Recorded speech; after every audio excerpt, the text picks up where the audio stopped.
Hello, everybody, and welcome to Off the Rack. I'm Sal. And I'm Tiffany. This is a comic book review show where we take books from this past week, recap, review them, let you know what we thought about them, and then give you recommendations for books that are coming out this week we think you should pick up.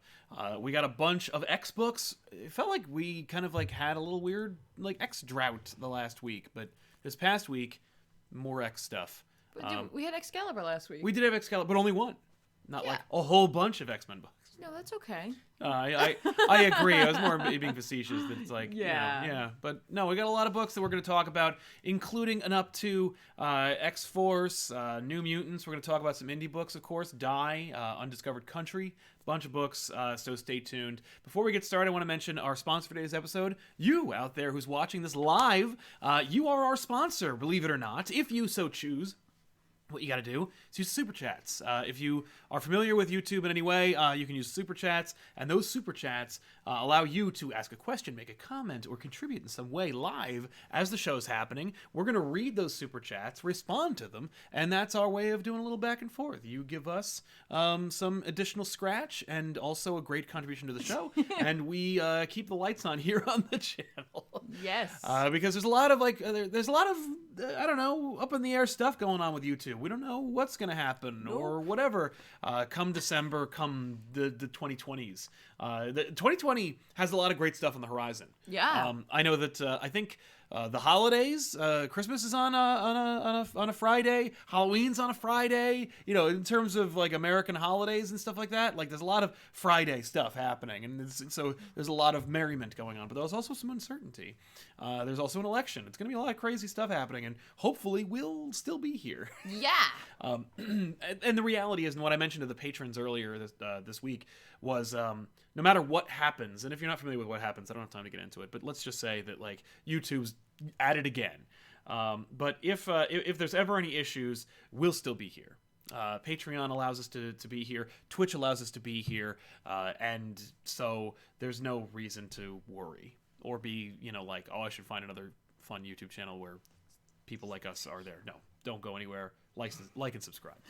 So let's give you an example of some super chatters right now. Saud Elthani just dropped us a big old super chat. I want to thank you so much for your contribution, man. Thank you. Thank you. At the top of the show, big old numbers. Thank you so much. Hello, how are you guys? We're doing very well. Thank you for asking. Yeah, no. Hope you're doing well yourself. Yeah. But yeah, no, all is well here at ComicPOP. I was just actually catching up with an old colleague of ours, Mr. Rob from Comics Explained, on the phone, and we were just talking about what's up, and he was like, "What is going on?" And I'm like, "Not much. We're doing well. We're just happy and keep plugging away. Just say these things. Yeah, it's nice. it's very good. It feels boring, but it's not. Boring's good. Yeah.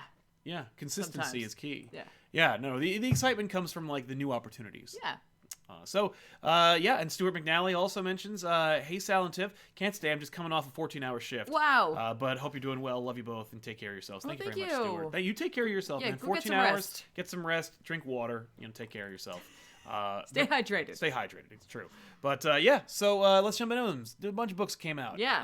I'm going to talk a little bit about Young Justice number 10, which is actually done by a number of people, one of whom is what's it called? Nick Darrington did a little bit of art. Oh, no way. Yeah, for me it says Darrington had some extra pages from the Batman Universe book that Bendis was writing, and so he's like, oh, I guess I'll just use those, because all the Ginny Hex stuff that shows her and what she was doing during the Batman Universe book, that's what Darrington was drawing back with Batman Universe. So. He could have just gotten drew it a year ago. or he could have just gotten the idea from that, but just do some more. Maybe. I don't know. In any case, Wonder Comics! Is this a thing still? I don't know. Well, Young Animal's still a thing. I know, I saw. Still a thing. Yeah. But Young Justice promises actually some fun stuff. You got the Young Justice team and the debut of another Bendis character. Naomi is joining the Young Justice team. So in this book, the Young Justice squad is banished out of Gemworld, and they're dumped into the multiverse, where they team up with / battle against the evil forces of Earth 3. And so they fight against their crime syndicate counterparts, the Young Justice characters, that is to say. And it's a smorgasbord of characters that Bendis created so that on their off chance any of them get an animated series, a live-action appearance, or a movie deal, Bendis will get a check. It's outrageous, the amount of that going on. And like, well, not all of them. No, but yes. There's never been an Earth 3 counterpart of Young Justice. They all get one. I think it'd be hard-pressed to convince them that Amethyst is... Amethyst gets one, but she doesn't appear in the book. Okay. Amethyst does, but her counterpart does not. But anyway, what matters is they fight a little bit, and the Batwoman of Earth 3, who fights against the crime syndicate, is Stephanie Brown. And she helps the team get together and fight everybody. And you get this big splash page where you get to see the Young Justice team, which includes, like, Bart Allen and Stephanie Brown, alternate reality. She's not going to come with them. Right. And also Tim Drake, also known as Drake, the new Robin character. It's a good alter ego. Great alter ego. No one put that together. No, it comes out of the Skywalker Book of Hiding. Yeah. But, there's a lot to unpack. The reality of the book is nothing really happens. And then on the last page, Naomi shows up. Oh, so okay. The cover's a lie, and so is the premise that this is something you want to read. Okay. And Ginny Hex finds out that she's related to Jonah Hex, and he's crazy interesting. Which we all knew, and she probably did too. Eat me. The thing to talk about is the Drake thing. Love the Drake. Who doesn't love the Drake? Let's talk about the Drake. There's a lot to unpack with this. A lot of it is clearly like the editorial influence. Like the guys in charge don't like Robins. They don't like the fact that like Tim Drake is in particular an issue for them. I don't know, and I don't presume to know, like why they have an issue with Robins, why they have an issue particularly with Tim Drake, because of course Tim Drake was the third Robin, and then he was Red Robin, and then he was always Red Robin, and then they gave him feathers, and then they said, no, actually maybe he was Robin, and in fact, Bendis, when he took over the Young Justice book, established, no, you're Robin, and put him in the 90s Robin costume for like the first time since 2011, and now he's Drake. I don't get it. I don't want to get it. Wait, he is Drake, or that's his counterpart? Tim Drake's new handle is Drake. Oh. And but I thought, wait a minute, this isn't a splash page from... Oh, from Earth 3 of these counterparts? Yeah. No. The only one who's from Earth 3 is Batwoman. That makes more sense now. Yeah. Wonder Girl, Amethyst, Bart Allen. Allen. That's why I said the Amethyst thing. I was like, yeah, but you can't really take, like, I would credit for that, or Impulse, or Wonder Girl. Yeah, no. I assumed that Drake and Batwoman were from this universe. I would assume the same. No. That's just who he is now. That's just... With a bazooka? Yeah, he had a bazooka. He uses it later in the story. Okay. Really, I wanted to talk about it because, like, you're a designer. I'd love to know what you think about his brown costume and what a Drake is. Because, there are Robins. There's even, like, a Bluebird character. Yeah. Poor Duke is the Signal for some reason. Yeah. And Tim Drake is Drake. It's a duck. It's a duck. Drake is a duck. Are ducks brown? Or do they just want to go with brown? I think, isn't a Drake... It's a specific duck, I think. I thought it was a white duck, but I could be incorrect about that. Maybe I'm very specifically thinking of Drake's Cakes. Right. Which has a white duck as their mascot. Well, and I'm thinking of Drake Mallard, the alter ego of Darkwing Duck. Certainly. So I'm wrong. Here comes that crossover. Exactly. Except they can't. Nope, not at all. Disney.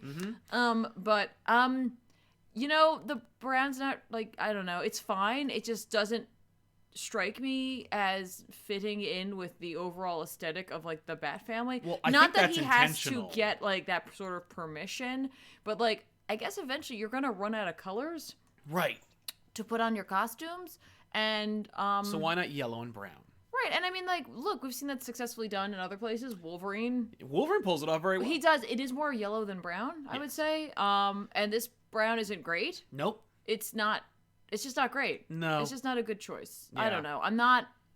Can I see it again? Yeah. Drakes can also, apparently, according to them, be dragons.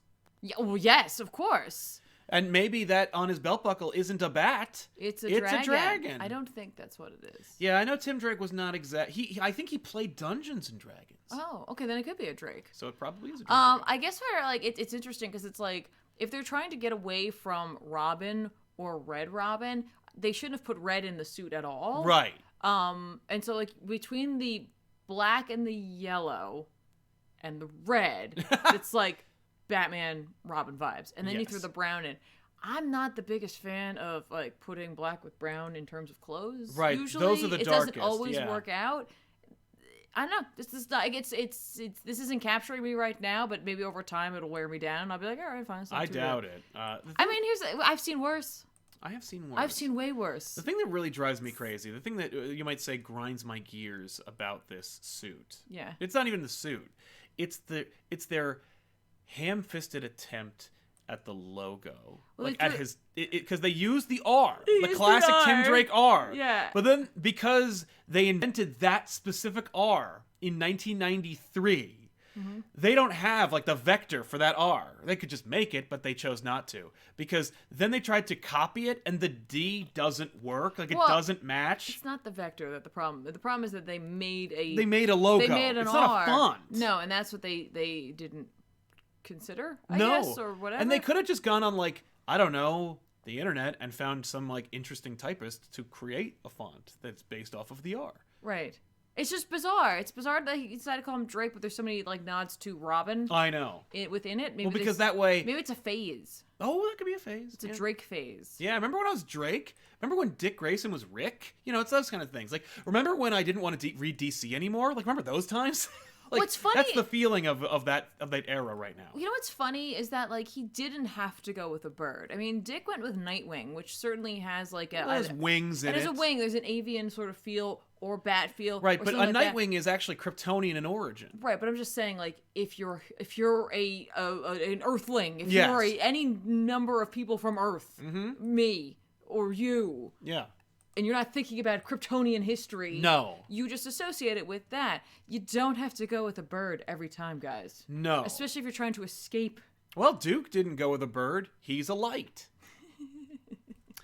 In any event, it's rough, and it doesn't get any better, so I'm out. All right. Like, I actually bombed in on this just to see how things were going. Because I was pushed out, I think around issue 4, I was like, oh, I can't read this anymore. Then you came back, check it out. And I came back, I'm like, hey, let's see it. Maybe and especially when they were in Earth 3, I'm like, oh, everybody's upset for nothing. He's a faker. He's a Earth creature. Nope. Yeah. Just this weird outfit. Yeah. Weird choice, terrible idea. But you know what? All things are cyclical. It won't be forever.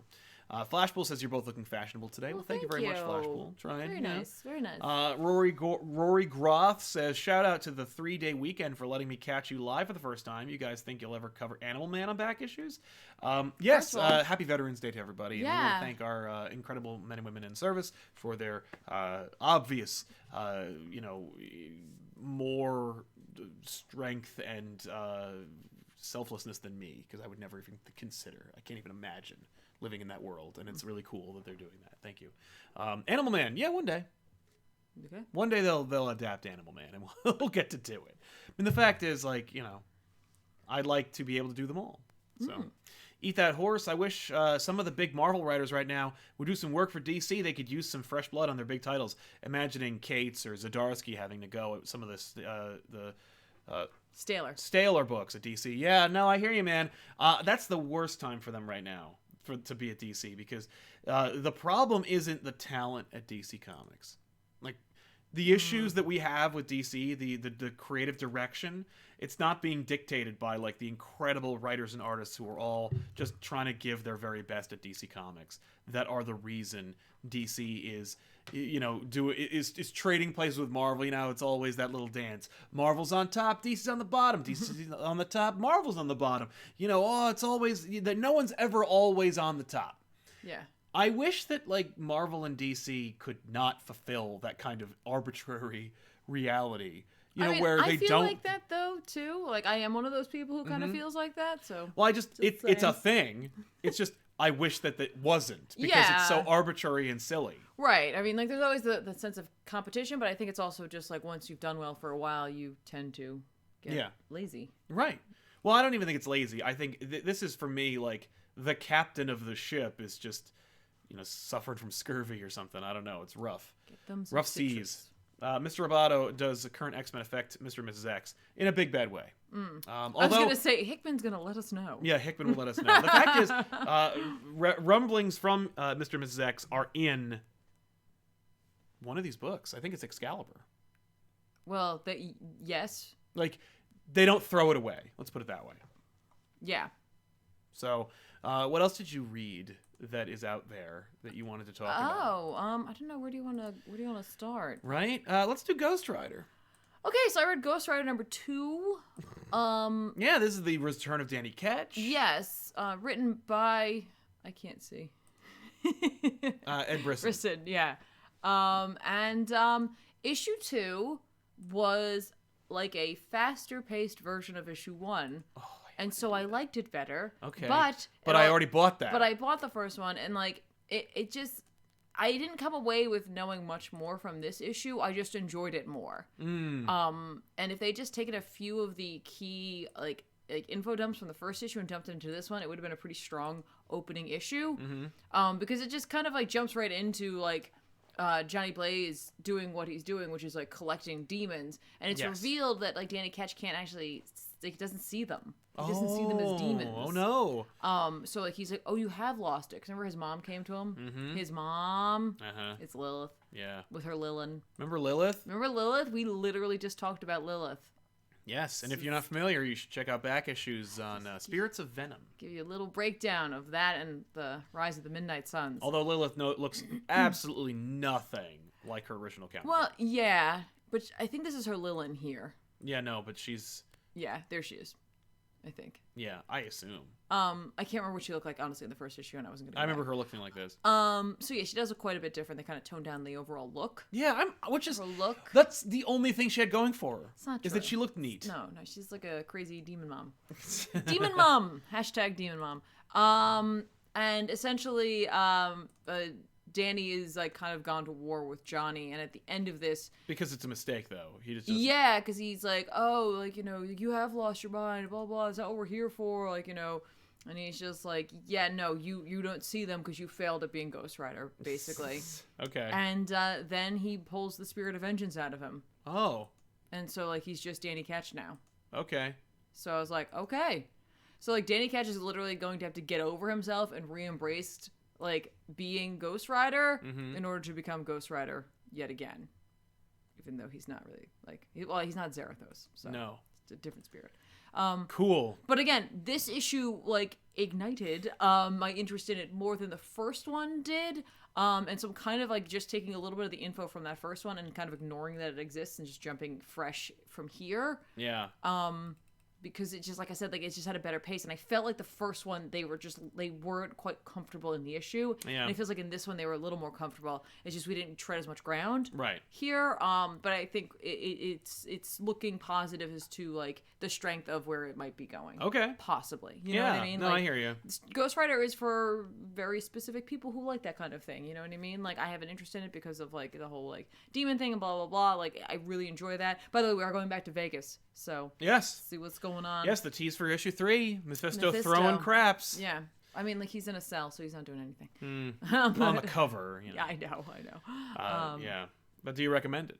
Yeah, I mean, I feel like this issue was, like I said, this one was a little stronger, so I feel like if you were interested at all, this would be a place you could pick it up. So skip issue 1, I think. I almost want to say that. There is some stuff in there that you do need to know to kind of fill you in. I think there's a fill-in page, though. There is. No, there definitely is. So you can save yourself some cash. It's up to you. Fair enough. Ben Bastian says, hey, you awesome people. I've been watching all the Tarantino movies. I'm just finishing Jackie Brown. Do you recommend any other cool movies to binge on a sick day? You guys rock. Keep it up. Thank you very much, Ben. Quentin Tarantino's a fun binge. Jackie Brown, I get what they were going for, but at the same time. So, well, let's see. Reservoir Dogs. I figure if he's Jackie watching Brown. all the Tarantino movies, then he doesn't need that kind of recommend. Right? No, I know. I'm just thinking about like where he is, and he's in issue 3, or he's on 3 next to Kill Bill Volume 1 and 2. So you're on the right track. I mean, I would recommend some John Carpenter flicks. You know what I mean? That's a fun binge to go on. The Thing. Just watch The Thing. I would go with, honestly, for me, I would do Escape from New York and The Thing, and then maybe Escape from LA if you're feeling like delirious, because it's like so stupid but so fun. You know, or you could go Aliens and just go Aliens, and then stop. Or you could do Predator 2, Predators, stop. Terminator 1, 2, stop. You know, those. That's sweet. That's always what I would jump on. You know, or Empire. So excited says, now that Feige's running Marvel, what are the chances of another Marvel DC crossover in comics or animation? In comics, more likely than animation, because neither parent company gives a shit about what happens in those publishers. So I think that unless like the parent company comes in and goes like, hey, don't do, they don't care what they do, but they do care what they shouldn't do. Yeah. You know, like they step in, whoa, don't do that. Anyway, you can do whatever you want. Free reign, of course. Don't worry about it. Unless you do that. Don't do that. Yeah. But yeah, I would love it if the fact is Feige is actually like kind of buddies with a couple people over at like DC. In particular, he's like, the problem is he's more friends like people like Jeff Johns, who's on the outs with people at DC. So actually, it's probably the worst time for a crossover. Or not, you know, like. Well, I want them. Yeah. But I would love to see that. I think that what they need to do, DC needs to get its house in order to be able to accomplish those things. Because like, what I don't want is like the 5G crap to spill over into my crossovers. Because like the thing about Marvel DC crossovers is you don't want the DC versus Marvel stuff where it's like it's cemented in a time and it's disappointing to revisit, especially for people who weren't alive during the 90s, to go like, who even am I looking at? Like, why are Wolverine's claws not shiny? Why does Thor look like he's into S&M? Like, I don't understand. And it's like, oh, well, you know what? No one really understood it, but the fact is, it's stupid. So, you know, I like it more timeless. JLA Avengers, everyone loves that one because it's kind of timeless. That's fair. But in any event, enjoy. Okay. So yeah, what was it? And Nick Tram says Dr. Drake is in. Yeah. One of these days, he's got to get his doctorate, but they'd have to age him up for that. Or it could be a Doogie Howser type doctor. That'd be fun. Eat That Horse also says, any thoughts on a theory that the reason they changed Tim is so they can kill him in Crisis? Robins are safe during crises, but now he's a duck. I've heard that theory as well. Like, I don't think it's like if he's technically not a Robin, it's okay to kill him. No. I think that like the people in charge would just kill him if they wanted to kill him anyway. Well, even if they do, he'll have like Affleck. Yeah. Backing him up there when he's, you know, down for the count. That's right. He can get cash back for any injuries that he sustains. Yeah. Yeah. But this episode brought to you by Affleck. The Crisis, I don't want to speculate about the Crisis until we know who's writing it, who's drawing it, what it's about, what it's trying to do. The fact is, I think the Crisis will probably herald the new timeline. And we'll see what happens. They should use the Marvel DC crossover as a Crisis. Oh, that'd be a great idea. You wanna hinge your Crisis on another publisher's decisions. And Mr. Abata says, why can't he not be Brown Bat? He may have fangs. That'd be fun. Yeah. Yeah, Brown Bat. Why not? I think they want to. I think the point is to get him away from being bats. Right. Like they don't want to do the bat thing. So Tiffany, tell us about Die. I want to know more about Die. Oh, okay. I'm going to not go super deep into this because if you were reading this issue along with me, you had to do a lot of research that I haven't quite finished. Because this issue reveals a little bit more about the world that they're living in, essentially, and that it may not be Soul who created it in the first place, the guy who had originally brought them into the game back in the day when they were kids and then had died and now is back, you know, as a fallen. Right. I always call him a Lost because of freaking Code Vein. Oh my god. But as a fallen, and they've split the party at this point, but they're kind of coming back together. But we get a big old info dump in this issue, in which we discover we find out, first of all, our narrator has been unreliable, and that there is a character that is revealed in this that may or may not be who they say they are, but it's Charlotte Bronte. Oh. That's because, like, I gotta tell you, I've never read any Bronte. No. Any Bronte. None of it. I've never read any of it. And, I was like, what? Yeah. And also, like, the lowdown is that, like, Bronte and her, like, 3 other siblings, like, their dad came home and brought them these like wooden kind of soldier looking things. Okay. And yeah, they started like creating all these like crazy mystical magical worlds, and like this was the world, like Angria and like all these other like places. And so like they brought it, like built it up, and then like they kind of got busy as they grew up. Yeah. And then, like, she started having these crazy-ass visions. She's like, we gotta dump all this crap. Because it's, like, invading our lives. Brother didn't want to do it. He ended up, like, becoming an alcoholic. And in his, like, death throes, he, like, was calling out to, like, the world. And, like, would end up going back there. Her sister dies. And same thing, but it's worse. Her other sister is totally fine because, like, she did give up everything and she found Jesus. And so, like, she's cool. And so when Charlotte dies, she assumes that, like, because she also has a belief in God, that, like, she will go there. But instead, like, her, like, desire to be a god kind of overpowers that. And so she comes back here. And I'm like, wait, we really were talking about the Brontes? What? Yeah, okay. We're just going to drop that on you by issue just dropping what? that on you by issue 9 here. Now, that said, she does reveal that she says she's not Charlotte Bronte, but, like, she is. Like, so, like, she's that, but she's not because she's really the character within this book. Mm-hmm. Like, now, here's the thing. We are dealing with a place of creation, and so she still may be a creation with those memories or whatever. Right, you know what I mean? So, like, we don't really know. All I know is that in the back of it, Kieran Gillen breaks down. He's like, I didn't read Bronte. And I had to do a lot of research for this, and so like he found out a whole lot about how like, you know, crazy Charlotte Bronte was, and like why did he use it? Because he had this desire to do that, just like in an earlier issue, it because I think he knew Wuthering Heights. Oh, okay. And so like it went from there, but like earlier issues harken back to Tolkien and his adventures in like the war and such. I remember that, yeah. And so like this is kind of like this like journey of like storytelling and authors to some degree, and I gotta tell you, Gillen's doing that thing where he's like educating you. Yes. Because I was like, wait, well, what? Right. You know what I mean? Like, so it's that kind of thing where you want to learn more without him like forcing you to learn more. If you just take it on face value or not, it's totally up to you. So again, the book is still incredibly written, and like I am desperate to find out now whether or not she is a real character or not. At the end of the day, our protagonist Ash leaves with one of the individuals who broke off Izzy from their party to go and solve the problems that they have using like politics and such, leaving her sister or her/him, because he's a guy in the real world and a chick in the game, and their friend in like their prison so they don't get in the way. Okay. It's kind of cool. This is neat. Nice. There you go. Die. Number 9.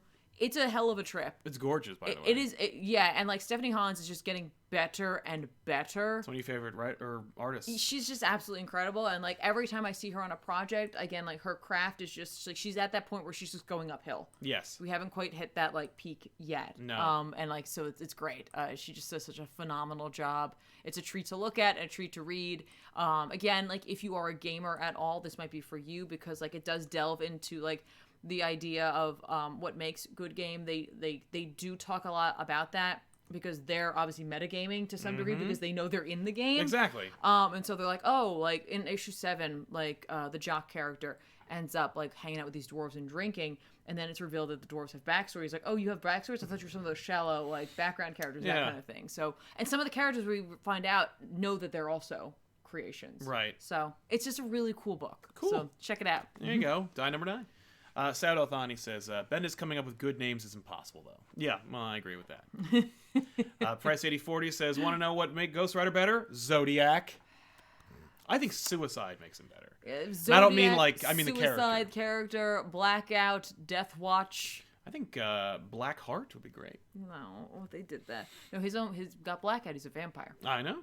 You got Night Watch. He's a freaking trans Lord. Character.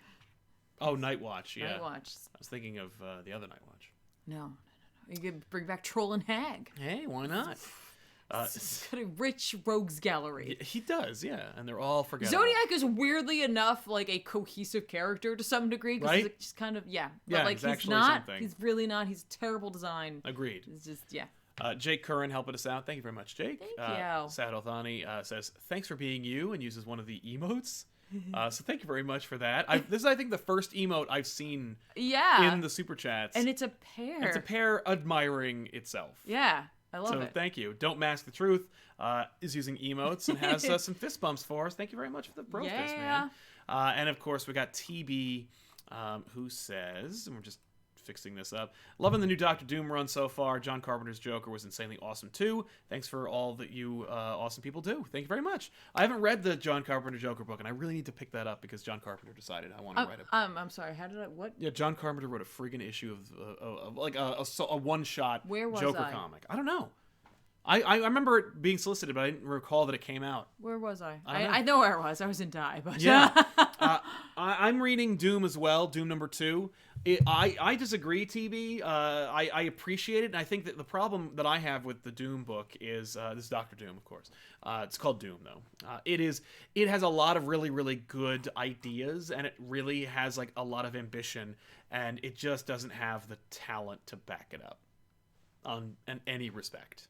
That's just me, you know. But yeah, I got to pick up that Joker book. I'm straight up not seeing it. Go ahead, keep going. I know it's a Year of the Villain tie-in, but I'm sure he ignores that entirely because he's like, "What Year of the what? I'm playing Madden. I don't have any time for that." So because he's a big video gamer. I know. I just like. So Grant Morrison has been working on this what would turn out to be kind of a 12-issue miniseries of Green Lantern, and then transitioned it into a book called Green Lantern Black Stars #1. This has art by I found it. Zermanico.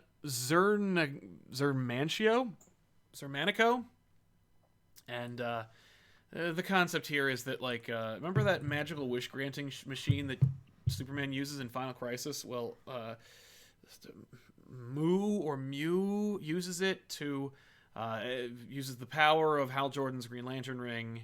How does a Pokemon factor into this? Oh no, it's not. I know. No, but he uses the Green Lantern ring to power the machine and makes the wish that rewrites reality. So the Black Stars, which are like their Green Lantern Corps more or less, which is also a holdover from like I think an Alan Moore comic from that he like wrote as a joke or whatever.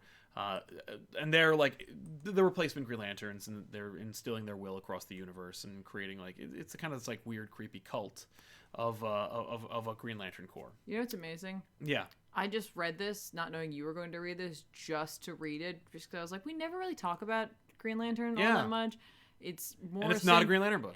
Well, but you know what I mean. Like, yes. And Morrison's writing it, so like the chances of me really truly comprehending what it is that he's putting into that are slim to none. So I'll give it a shot. And right. Suffice it to say, you really needed to have read the previous series, I think, to fully understand. Like, I was starting to grasp. You really do. I was starting to grasp some of what must have happened, and that like obviously something had changed it. I used obviously the intro to it, and the summary on the Comixology page to help me out a bit. Yep. But like, if you were just jumping into this thinking like, "Oh, give it a shot," no, you're gonna be pretty confused. Yes, there are a lot of like fun references that Morrison puts in there. You know, he's got Hal Jordan in this new reality, or his new reality has chosen the name Parallax, which is great because obviously Morrison doesn't care for any of the Jeff Johns stuff because he threw away all of it, like the Spectrum cores and all that stuff. So for him, Parallax is just the name that Hal Jordan picked when he went bad. So like he's doing that again. Right. They make a side like reference to Atrocitus. The crux of the issue is that Hal and his betrothed they're not betrothed through most of the book, but they become that way. They are going to pay homage to Mew by taking over and subverting Warworld and Mongol. And so they do. And Oa. Oa was there. Oh, they go to Oa because Oa in this new reality is like a husk, and it's like a garbage planet. Right, but I think they pull it out so they can use it, and they bust up Warworld. I thought. Well, she wants Warworld, and she wants to use it as just kind of like an additional tithe to like thank Mew for all the amazingness that he is.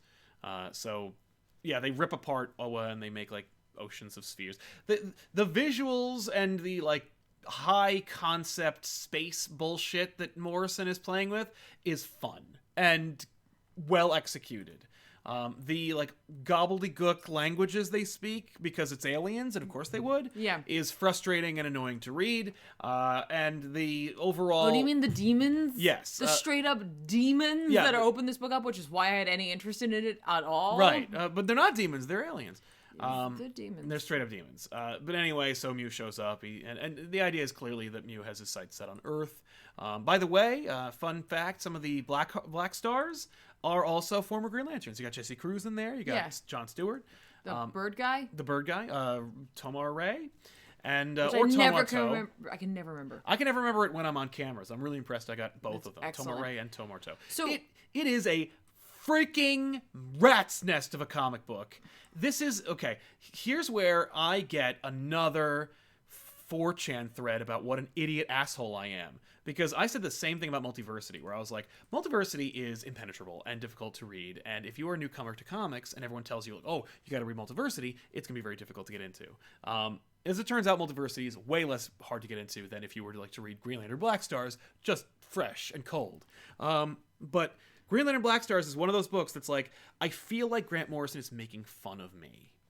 Like, it feels like he is deliberately being obtuse because he thinks it's hilarious. I didn't get that feeling. I got the feeling more or less of, like, him being like, I'm going to throw all of the things that I know about comics onto the page, and either you're in the know or you're not. And, like, so it's almost like it's like one of those, like, lists that you see on YouTube or whatever. It's like, did you know about this? Right. And that way you can, like, nod along or that's be like, thing. I didn't know. It really, and it's also, like, kind of masturbatory, and it's like, you know who's really gonna get this book? A few people who read the ones that I'm referencing. Like, get it? I'm totally with it. And it's just kind of like, don't sacrifice your ability to show how you're the smartest person in the room for a good story.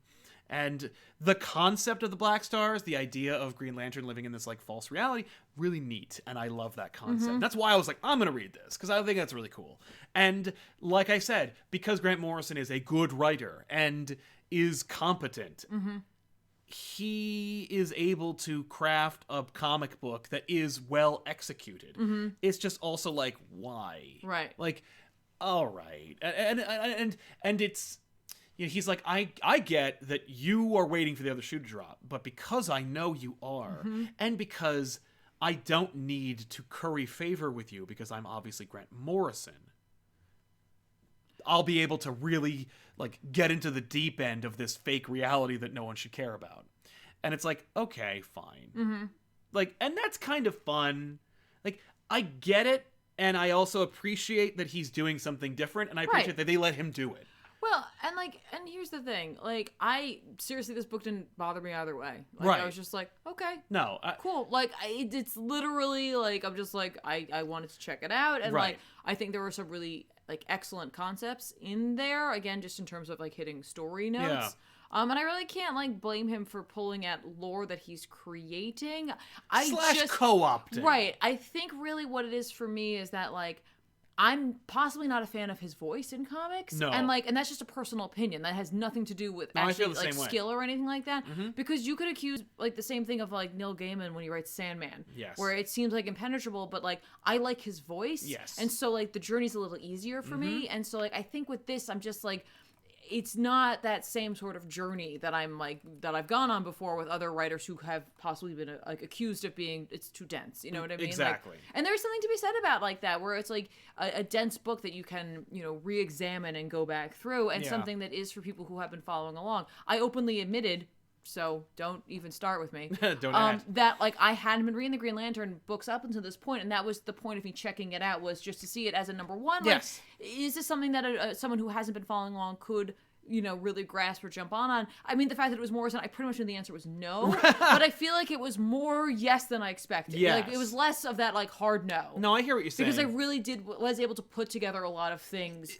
It's not impenetrable. The thing is, it's actually easier to get on board, especially when you're like, oh, it's made up. Like, it's not part of the same reality. You know what's funny is the only thing that failed for me was right at the end, and I don't necessarily even blame Morrison for this as much as I blame some of the panel layout. Yeah. When he sees Earth. Yes. And I'm like, wait, did you go to Earth? Yeah, no, the time jump or space jump between Jordan and the narrative between the second to last page and the last page, it's a chasm wide. It's ridiculous. Right, because I'm not going to lie, for like a hot second, I was like, oh, did they accidentally make it look like the U.S.? Because like Jordan couldn't help himself. Right. He had influence over like how they were laying things out. And that could be. And then I was like, no, I don't think that's what it is. I think he's just there. And like, I was like, that was just unfortunate. But again, I don't really blame that on Morrison as much as I just blame the fact that they probably ran out of pages, and so like they needed to get there. Right. He's doing a thing. He's having fun.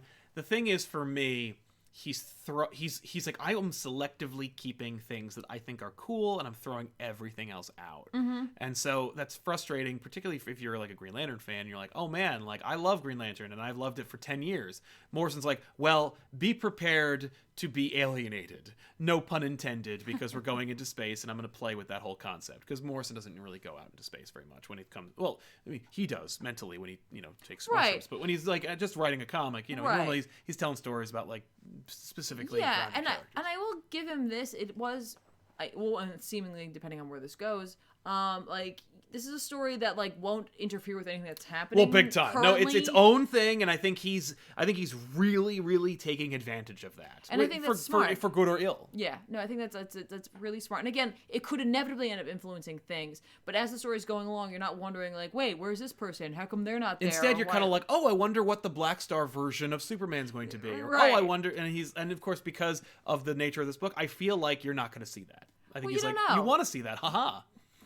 Adam Asamoah says, "Hola, how's it been, guys?" It's been good. Thank you so much. Thank you for asking. Hope you've been well. Last thing. But yeah, no, Black Stars. I again, like, I think I might actually check out the second issue just to see, because, look, I get Morrison, I get people's enjoyment of Morrison 100%. Like, there's something about like someone who like weaves myths and like creates like history and remembers things and like puts it in and calls back to stuff that you remember. Like, that's admittedly, it's very cool. Totally. And not like the Red Letter Media, very cool. Like, actually very cool. No, not that. But I'm wondering if this, probably not, but I'm wondering if this first issue won't be like the most like we're hitting the ground running, like dense sort of thing, and then as we're going along, like, I don't know, I'm wondering if it won't just be more of like, here's the story. Right. I mean, like, that doesn't seem like necessarily his sort of bag. Not usually. But again, this was way more like I could figure things out than I expected. Yeah, no, I agree. Kevin Kruger says, get John Byrne to write Doom. Yeah, no, he would do a great job. Do y'all want me to send you some Zaps chips? I think we can actually get them nowadays. Yeah. But thank you very much for the offer. No, we actually have them. Yeah. Not in the office. We ate them all, but like we can get them now. So no, you're covered, man. But thank you for bringing it to our lives, because now we can actually we can know what we're missing. I think that's it as far as Super Chats for right now. Oh, no, John Bobbitt says, Morrison is doing the same thing with Green Lantern that King did with Batman. John's built this amazing universe that is getting sidelined. Yeah. I mean, if you like what John's did, it's completely sidelined. Jumping into the books, I think we should talk about New Mutants #1. Yeah. Because New Mutants #1 was my favorite X book this week. Really? Oh, easily. Oh, yeah. No. This is by Hickman with art by Ivan Rice? No. It can't be. God, I don't remember. Here we go. Rod Rice. You know, it's funny. I was like, or Reese. I was like, is it Rod? And then I was like, no, it is. Yeah. In any case. Yeah, the art was great. The art is gorgeous. I loved every page of this book. It just looked so good. Premise. The New Mutants, the ones you know as the New Mutants, they all live together in a thing called, like, the Sextillion? Sextant. Sextant? Sextillion is from Saga. I know. If they live there, then Marvel can't publish this. That'd be more obvious about what they were doing. They live in the Sextant, and basically it's a reintroduction of the New Mutants in addition to a couple other characters that you're, like, either familiar with or you're not. Yeah. And they're basically like, yay, we're here too, and we're alive. I wish Cannonball were here, but he's in space. And then we play with the whole concept of the fact that, like, what's his name? Corsair has a Krakoan flower on his ship, so that he can go visit his kids. And also when they and X-Men can go into space. Yeah. So the New Mutants work things out where they are gonna go into space and go fetch Cannonball. So they do, and they team up with Corsair, and Corsair is a lot more unpleasant in this than he is in X-Men #1. Both written by Hickman, so clearly Hickman's like, no, Corsair has patience for his children. That's it. He also really wants to play up the whole pirate angle with this. Right. So this was Hickman? This was Hickman. Why did I think it was someone else? I don't know. Because maybe because it felt so tonally different. Well, I thought it was. Anything I else. saw Brisson's name on there. Yeah, Ed Brisson and I think Hickman co-wrote. Okay, that would be why I thought that. Then. Anyway. Yeah, but so they are going and they end up in like the edge of Shi'ar airspace at a like an I don't know what looks like an outpost. Yeah. And so Corsair lies about why they're there. He says stay on the ship. They obviously don't. Corsair says that there's a sob story there that don't deal with it. Yeah. They go to be heroes. They are tricked. Turns out Corsair's there to steal an egg, which will interfere with Krakoan flowers and become something crazy. Yep. So we're setting that whole thing up, and Hickman is doing an entire mini-series called New Mutants so that when he uses it in 2 panels in the main book, you won't be confused because there's a whole series about it. I guess, yeah. I mean, what's funny is there was like one big, like, weird... There's a whole thing about this egg. But there was also like this weird like plot hole-in part for me where like they're like, we want to get off the ship and like we want to like go because like we've literally been cooped up here for like days, and I'm like, don't you have a flower portal right there? Couldn't you just go back to the island? Yeah, why did you just... Is it a distance thing? Right? It shouldn't be, because they could easily just plant a Krakoan flower where they were when they get pinned down by bad guys. Well, yeah, exactly. And so like I was like, I don't understand. You didn't have to travel with them. No. You could have just waited till they got there. Plus you have Magic, who's also a teleporter. Right, well, she gets knocked out, but you know what I mean? No, but I'm saying they could have teleported, like, to Shi'ar or whatever. I think she has to have seen it. Oh, yeah. She's probably seen it. But you know what I mean? That was the one thing where I was like, but you could just go back. I know. And just hang out for a little bit. Yeah. Regardless, they're in trouble, and there you go. Yeah, that's it. And Wolfsbane's there, and that's fine. Yeah, Wolfsbane, whatever. The point is, anyone who isn't trapped and arrested by... I guess Shi'ar forces, is kicked off the ship and arrested by Shi'ar forces. But don't worry, because Sunspot knows a great alien space lawyer. And then we get, like, Hickman plays with his whole, like, full page, graphic design thing. Pieces, yeah. And introduces you to, like, wanted posters for the Starjammers. Yeah. And we get a little, like, Mark J. Brenner... They don't know what that is! Ambulance chasing lawyer placemat, like, ad for the space lawyer. Cute, fun stuff. It feels like the most separate from the rest of the books. Right. While also co-written by Hickman, so therefore it must have some kind of relevance. Right. What I thought was interesting, too, is that, like, I was really under the impression that, like, that Cypher needed to stay on Krakoa. Yeah. And that, like, he was the one that was tapped into everything. And this book, and obviously X-Force, which we'll cover in a little bit, prove that wrong. Yeah, no. Like, he's still experimenting with communication and uses Mondo to, like, make a creepy Krakoa face tummy thing. Well, yeah, cool, because Krakoa goes into Mondo. Yeah. And takes him over, so now we know that that Krakoa can, like, move. Interface, but he didn't like it. Oh, he didn't. Neither of them liked it. Nobody had a nice time there. Also that, like, the Krakoan flower that they brought with them for their escape, because the idea is, of course, they're going to take them to a point, and then it's their job to get to where they need to be, so they're going to use the flower to get back home, which, again, the distance doesn't matter. But it's messing up. They have, like, a little, like, basically, like, greenhouse environment that they've created on the ship, on Corsair's ship, and the flower is messing with it. So they have to put it inside of Mondo. Yeah. So I was like, oh, good. No, he won't become a big portal by accident.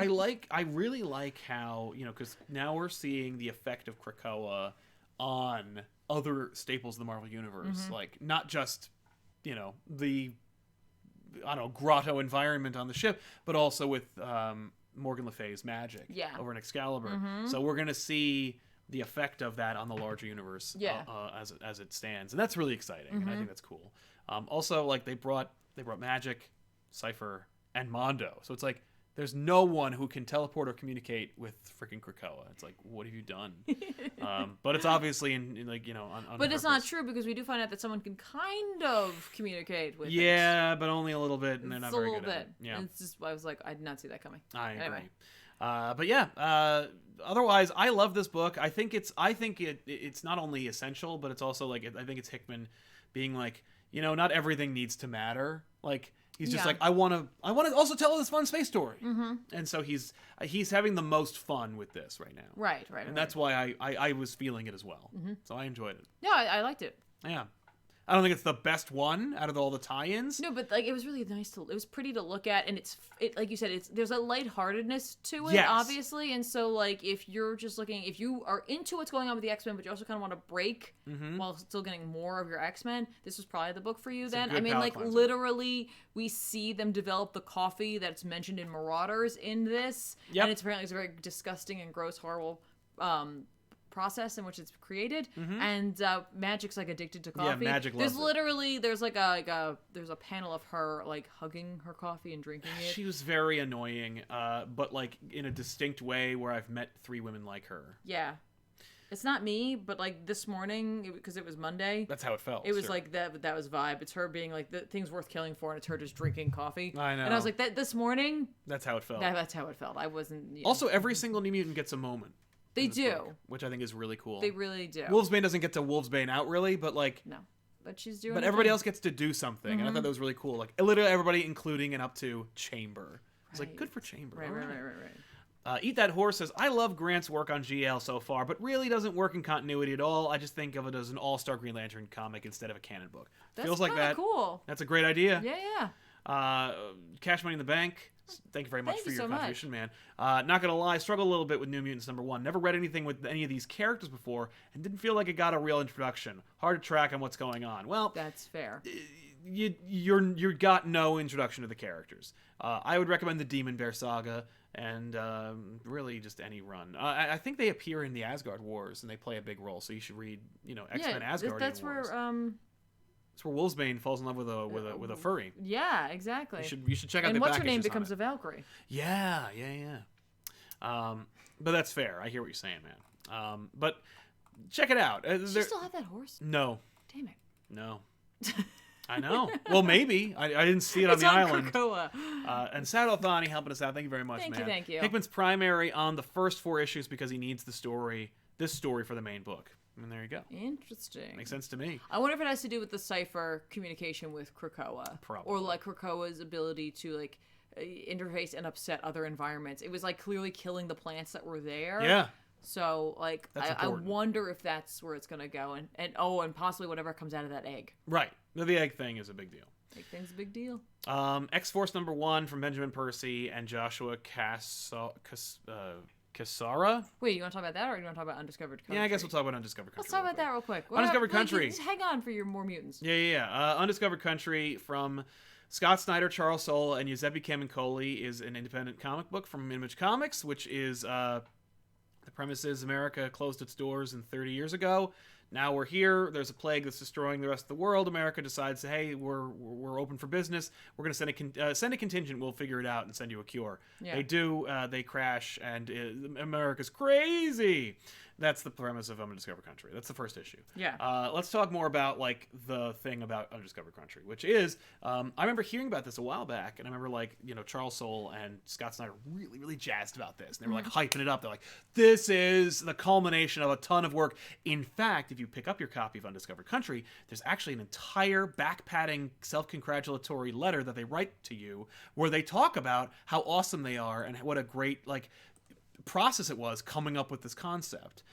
It wastes no fewer than 3 pages, but it also gives you a little explanation about about the process of coming up with this awesome logo for Undiscovered Country. So there's a lot going into this, and you could tell these 2, maybe 3. I don't know how to what degree Camuncoli is in the creative element, right? In the formation element, I should say, of this book. What role he plays. I will say my favorite visual of the book is the cover, which uses, as you famously say, white space to indicate the absence of America. Space. Negative space. Yes. Negative space. I love it. I love this image and this concept of like America kind of being this dark horse that like is separated from the world and then suddenly turns the lights back on and goes like, hey, we're here. And what is it? What's been going on back there? Because it's something that like Ethan and I have talked about a lot, where it's like America's huge, like really really big, and it's part of the reason why like there are a lot of problems in America and why like a lot of Americans can't contextualize the problems that are in Europe, like where they're like you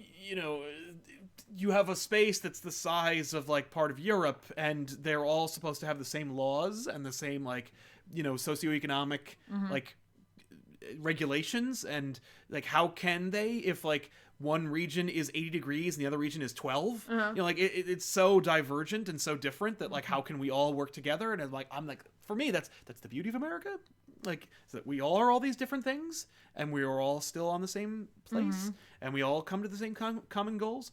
But in any event, I was excited to see that explored. It's not really, but this book is like, you know, I don't even know if it's a mini series. I feel like it's an ongoing series until they decide to make it an. It depends. I mean, most Image books tend to just be minis right now. You know what I mean? Like, yeah.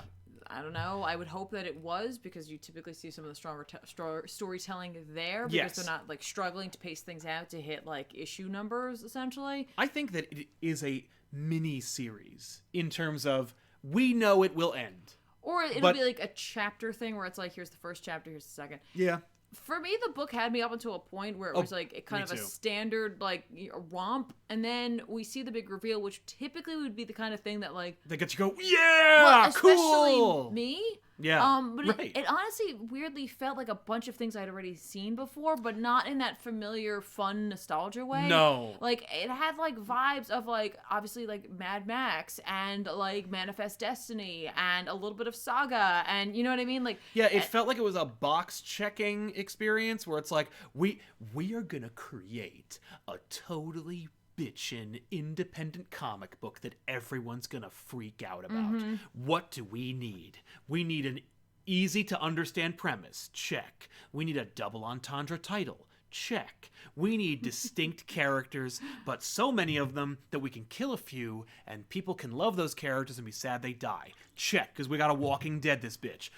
We also need it to be something that's seemingly science fiction grounded. It could be like a classic British literature 1984 type story, or it could be a contemporary, whoa, wacky off the wall. Remember Preacher? It's a love story, but it's also got God and demons and vampires and stuff. So how about they go to America and it's crazy, and it's you know it's this whole thing. We're gonna be really grounded. We got these scientists, we got these people, and there's like political overtones and whatnot, and also there's like monsters and stuff like dinosaurs and crap, because it's like the Wild West, right? I mean, like America, you know, when they explored America, you know, they found bison and bears and crazy crap. They didn't know what to do. But like here, it's like dinosaurs and all kinds of other fun stuff. But there were bison and stuff like that, so I'm guessing. But like man-eating bison. I'm guessing it's genetics or something. I don't know. All I know is that like that impact, that like big reveal, like I don't know if it was just the pacing of the story. I don't know if it was the reveal itself. I don't know if it was a combination of those two. Yeah. But I was left like, oh. Yes, it was very much an oh. Like it was like,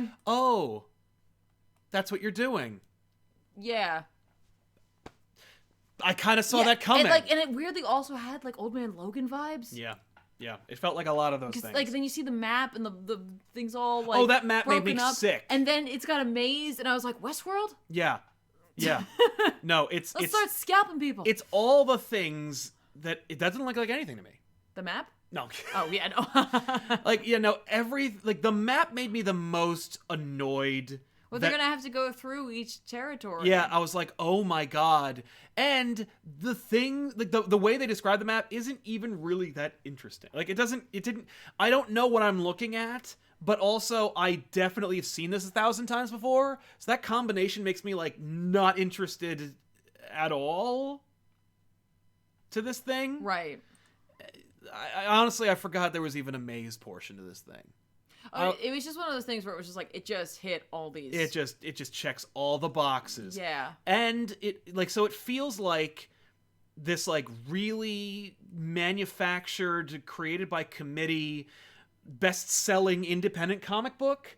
And that's only part one or phase one of the two-phase process, which is phase two is it's going to be a series, like a TV series or a movie series or an Amazon series or a Hulu series. Like it has to be a Netflix series. Like it really feels like they're like, we're going to get paid. And it doesn't even matter if the book succeeds. It just needs to have all the boxes checked. Yeah. It felt so manufactured. Right. You know what it was? Like the idea that they created about the US like closing itself down to the world, like, you know, like we saw that reversed to some degree in V for Vendetta, where like they like closed their doors to the outside England world too. did, yeah. Like again, like reversing it. And like, but they didn't have to create like, you know, a crazy fantasy thing. If you want to tell a fantasy story, you want to do like some crazy shit like that, like fine, whatever. Right. This literally like seemed like it was so going to be like geopolitical. Yes. Or, like, well, about, and I know that they were like patting themselves on the back about that, where they're like, you thought it was going to be this geopolitical, but then whoa, crazy man-eating bisons. Right. And like, I have seen that happen before. Yeah, like, it was called Manifest Destiny. Well, yeah.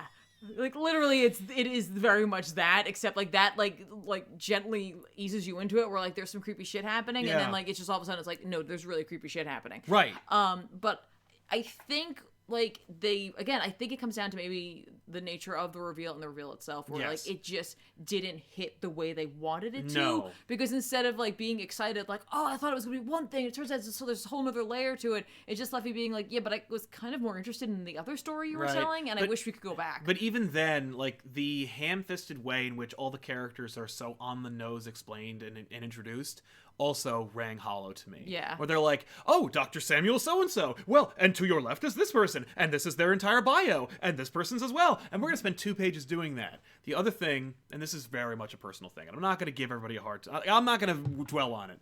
I don't like Giuseppe Camuncoli's art at all. I never liked it. I think it was a horrible fit for Spider-Man, and I think the reasons why I don't like it are the same reasons I don't like it here, and it's all about faces. He's like, and I really feel like he just draws everyone's heads and then fills in the faces later. Like, it really feels like the people's heads are like this, and there's the little faces, and the faces are always the same. And like, he did the same thing with Spider-Man. I remember like when Doc Ock gets the clone body and Clone Conspiracy, and he's like, it's like, okay, Giuseppe, here's what I want you to do. I want you to take Peter Parker and Otto and make one guy out of it. And he's like, okay, I'm not going to do that. Yeah. I'm only going to draw Peter Parker, and he's not going to look anything like Peter Parker's ever looked, because here's what I'm going to do. I'm going to draw what I think the leading man looks like. And he's got spiky hair, and he's got like this little face, and he wears like this long sleeve shirt with collared buttons. And it's like, that's what everyone looks like in this book as well. And it drives me crazy. He can draw a building and a car and a monster, and he does a great job. But when it comes to human beings, which is the thing that connects me to the book, it makes me nuts. And like, he was on full display in this book, and I was like, I can't possibly get into this. There's no element. I didn't really mind. I hear you. And listen, it's just, no, it's a personal thing. He sells books. It's not like he's a hack. It's not like he's bad. It's literally a preference thing, and I'm just like, no. Yeah, that's fine. I more or less there were like just random things that really irked me, not about the art, but about the book itself. Yes. Like, the fact narratively that speaking. Like, well, no, not even just narratively speaking, but it's like you got this idea of like this like sky plague, right? Yeah. And then you have like these dusters that come in and they like pour crap all over the place in order to try to like, it's like an antiseptic or a poison. I don't know, but everyone's like, oh, you need a roof, and I'm like, is it not a dust? It comes through the wall. I don't understand. Like, it's all over the place. Yeah. Like that. Like a roof doesn't matter. No, it's not just a roof. No. There's a lot of like holes. I feel like it almost would have been stronger if they embraced the element of it being on the nose and being like, it's a mishmash of everything you've seen before, where it's like you have one page where it's everyone on the council having their boring conversation about like the future and crap. And you're like, okay, cool, I think I get what's going on. And like the last line before you turn the page is like, and God only knows what's going on in America. Right. You turn the page, and there's dinosaurs and crap. And it says, like, meanwhile, in America. Yeah. Like, at the exact same time, to kind of, like, show you the disparity. Yeah. And, like, the fun. And being like, look, this is the premise. Like, obviously, we're going to reveal man-eating bison and friggin' land sharks and stuff in the first issue. Why don't we just give it to you in the first page? Right. What's interesting is that the idea of these, like, land shark kind of things, which I know is not this callback, but we all know Snyder likes Junji Ito. And Junji Ito has a book named Gyo, and in Gyo, sharks and fish and other things come out of the water and they're attached to these machines. Yeah, and we saw that again. And I was like, that's a nod, I guess. Yeah. I'm interested to see how it goes. I know that like what's ironic is that like their publicists actually reached out to us and they want to have Charles and Scott come on the show. I can't do that. No, I'm sorry. to sell the book, and I'm like, I'm still waiting to hear back. You're not hearing back now. No, that's over. Sorry. But I can't. Maybe the next issue will be better. I wouldn't know, because I'm out. Usually I try to give at least 2. I know. And I might So maybe I'll talk more about it. If it blows up, like if people are like, you got issue 3, things really turn around. I'm like, all right. Yeah. But I'm not one of those people. Like when it's like, man, you got to watch the first 2 seasons are a little rocky, but after season 3, so I only have to expend like 72 to 90 hours of my life to get into something that you think I should watch. Just read the wiki. Yeah. Pass. All right, we got one more book. Yeah, it's X-Force #1. Let's talk about X-Force. Yeah, Benjamin Percy, Joshua Cassara. This is the, like, I remember it was billed as like the Black Ops, take no prisoners, CIA, X-Men team. Yeah. Also, a lot of crossover of X-Men in all these books. Like, this is a team of characters you wouldn't expect to be like Black Ops, like Jean Grey, who suspiciously doesn't have a personality yet in this entire run. Maybe that's how they found out it's the safest way. And I'm telling you, I think she's secretly Phoenix. I think Jean Grey is someplace else, and I think that's Phoenix. Secret Phoenix. Domino is sent as an infiltrator to, figure out what's going on with like another mutant hating group, and they get the upper hand and kick her ass. That's the opening of the book. And so like, and the entire story is that Krakoa is invaded by humans.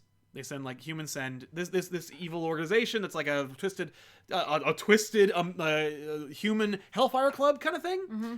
Court of Owls. I was straight up Court of Owl vibes. But again, like, here's the thing. You can't, like, anytime somebody puts a mask on doesn't mean it's Court of Owls now. You can't help it. They all sit around a listen, table and they all, like, congratulate each other. Hoot.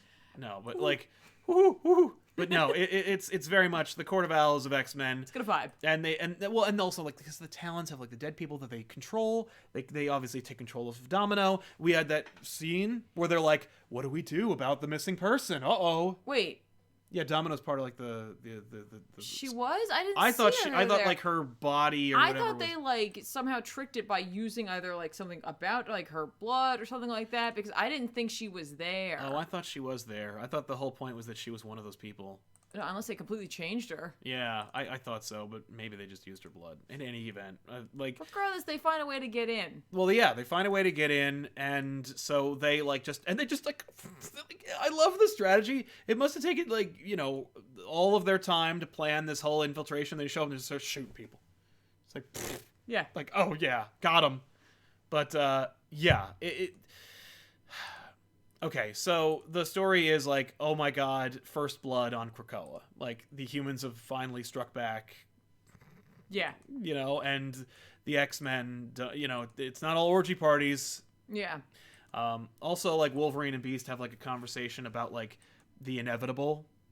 About how, there is no such thing as peace and, all this crap that, like, and we'll get into that in a minute, but, like, Kitty Pryde's Marauder ship shows up, a new Marauder ship, and she's bringing Colossus, and he's been hurt, and like a lot of it's just like things aren't going well. Is the tone of X-Force? Right. I don't think this is a new. I think this is literally the ship they went out on originally. Oh, was it? I don't know, or like I think they made a comment about how. Well, because they went to the Soviet Union, and that's where Colossus was. So I assumed that that was just kind of the end of that mission. Yeah. Before she gets her new boat. Right. For me, this was the most incongruous book. This was the thing I was the most worried about. I know a lot of people were like really thrilled about this book, and for me, this is the one that made me where I was like, this is the thing that I was worried about from the beginning, which is we're going to do this new initiative with X-Men. It's from Hickman. Mm-hmm. He's in charge. We're going to have like 9 titles. They can't all be written by Hickman. There's going to be some like disconnect. There's going to be some like discontinuity between these books. For me, this is the one. Because neither Beast nor Wolverine behave like they have been portrayed in the other series. No, Wolverine just behaves like himself, like he normally. Wolverine is a toned, like from Hox Pox and X-Men #1.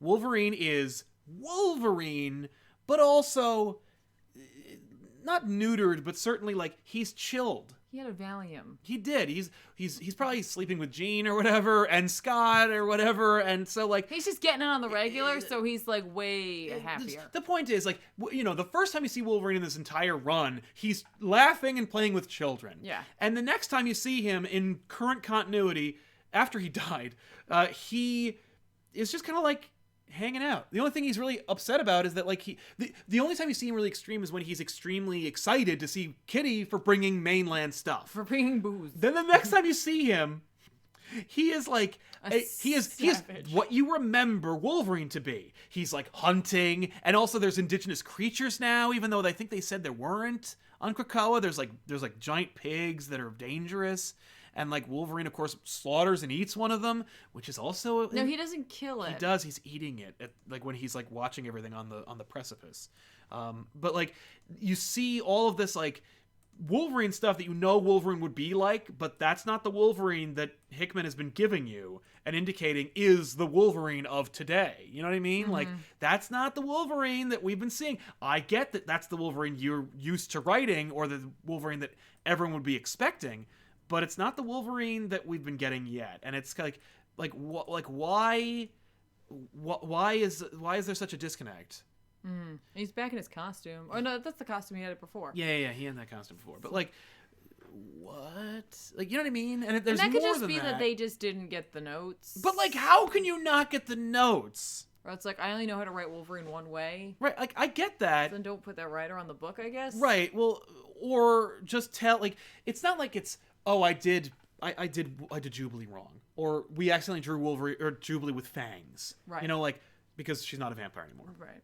But it's Wolverine. Yeah. It's one of the 4 you're asking about. Like, it's one of the 4 you're interested in knowing their perspective on this entire new initiative.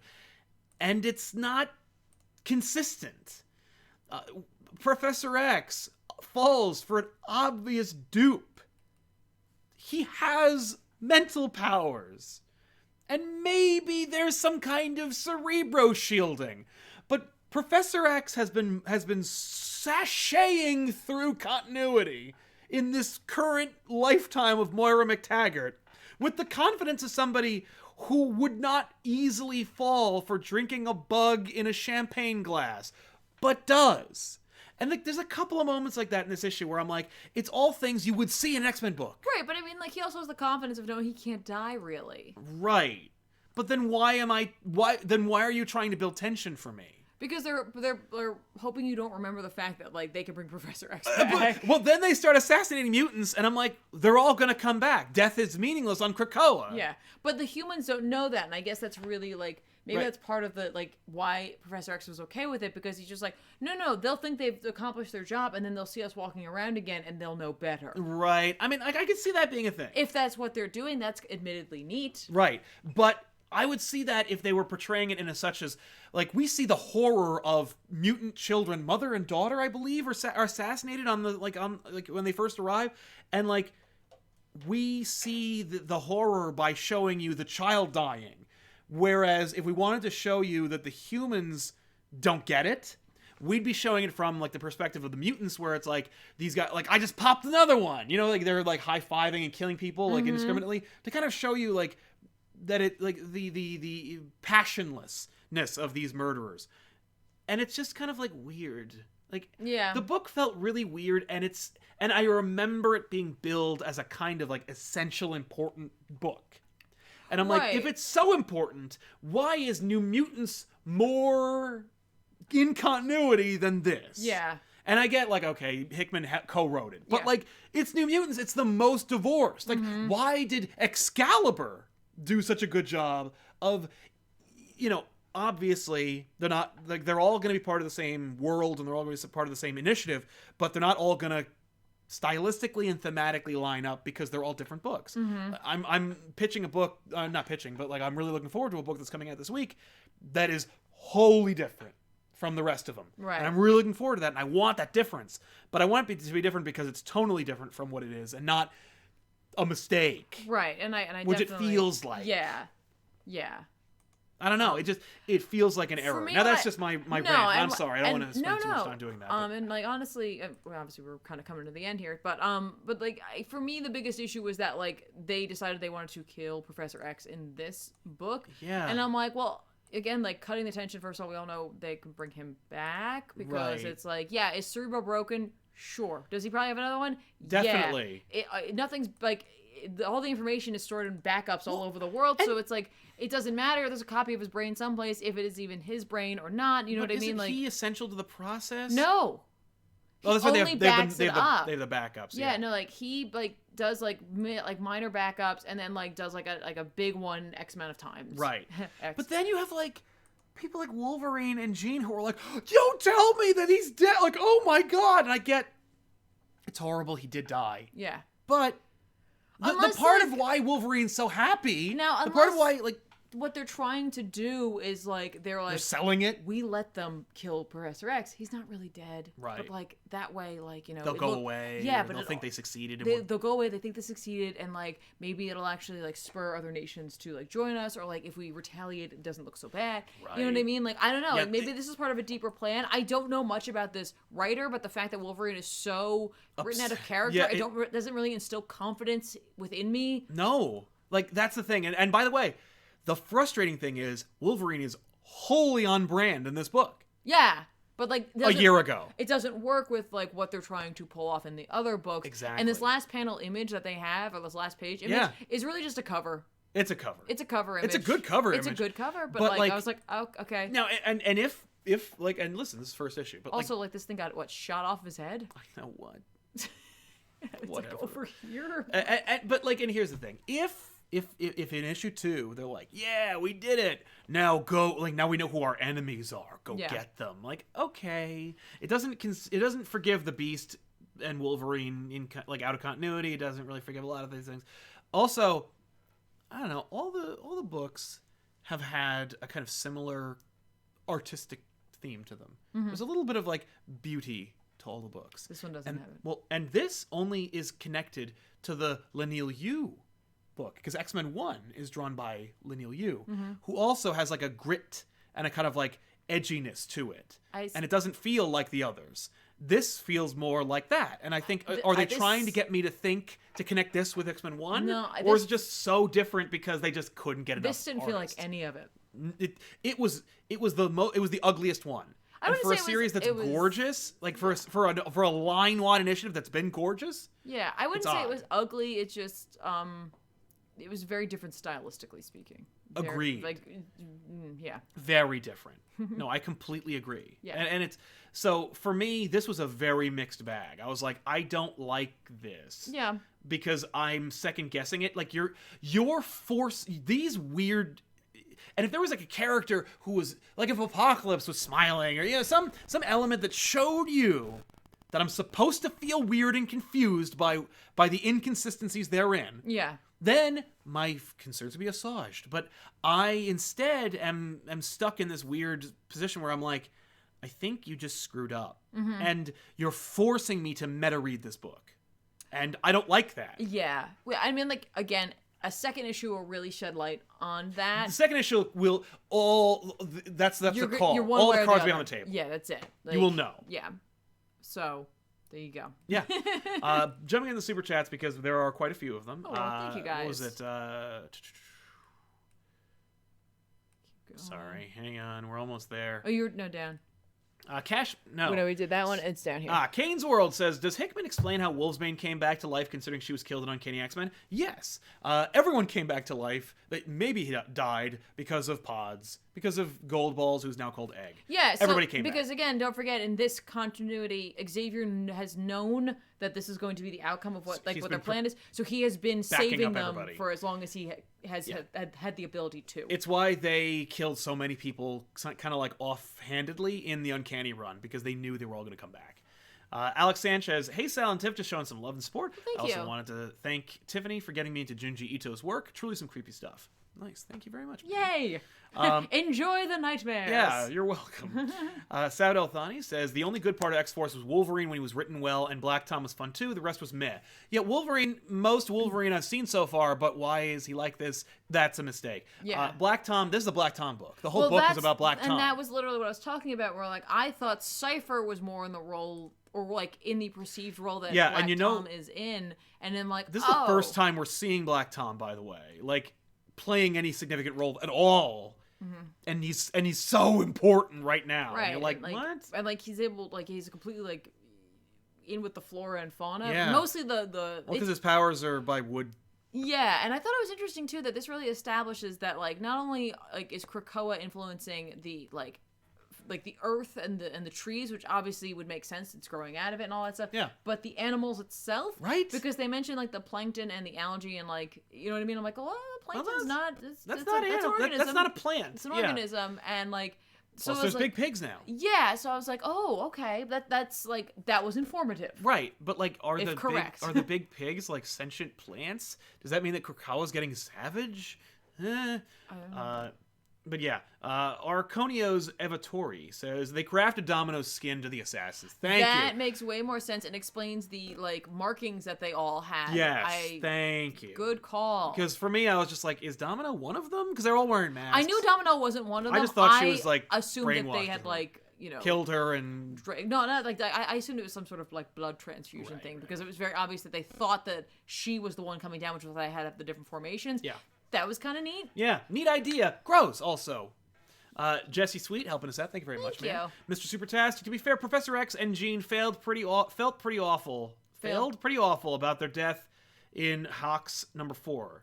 Yeah, no, it's true. I mean, like when they all died in Hawks 4, they feel bad even if they can bring it back. But I see your point. I say give the second issue to see if there's more. Well, yeah, she's gonna do that.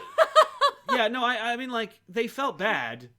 It's just that, but also they're playing it up because that was the first time we were seeing them die. Yeah. The other thing for me was like Professor X being there at the birth of the X-Men when they're rebirthed, like when he's there and he's like, you know, playing with them and stuff like that and touching their faces and crap.